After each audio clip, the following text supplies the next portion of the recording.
Qani aka? Yo'qdi. 608 sotuli yo'qdimi? Yo'qdi. 6 ta xona plus 2 ta qo'li borligi yo'qdimi? Yo'qdi. Adri shunda olim polvondan 1 kilometr kirganda yo'qdimi? Yo'qdi. Narxi yo'qdimi? Yo'qdi. Baraka qilamizmi aka?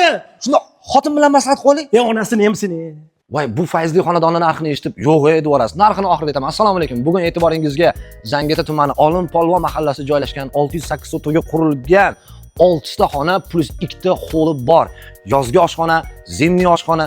Men bu alohida landshaft va zilonniy zonasiga gap so'z yo'q. Hovlimizni etagida bo'lsa alohida yana bitta xona, kladovka, sanuzlari bor. Men bu yo'lini qarang, bemalol 4 ta mashinani shu yoqqa tiqib qo'ysangiz bo'ladi. Hovlimiz tartsovoy joylashgan. Hovlimizda mana bunaqangi bisetkalar, fontanlar, tapchan, yozgi oshxona. Bu yoq tomonda bo'lsa hovlining orqa tarafi havo aylanib quyosh nuri tushib turish uchun joylar qilingan. Podvalga shu tomondan tushiladi. Uning ustiga xonadonimizning yuragi, kotelni ham shu joyda joylashgan. Mana bunaqangi chiroyli fontanlarimiz bor. Agar shu xonadonni baraka qiladigan bo'lsangiz, bitta tilla baliq manda, tila-tilaga endi o'tiraverasiz. Bu xonadonda juda ham katta oila yashashi mumkin. Sababi bu yerda bog'cha, maktab, hamma joy yaqin, juda ham sizga manzur keladigan xonadon. Bu uyimizning narxi 330 ming. Yana kelishilinib sunnatiga o'tib beriladi. Qiziqarli bemalol mana shu raqamlarga qo'ng'iroq qilishingiz mumkin.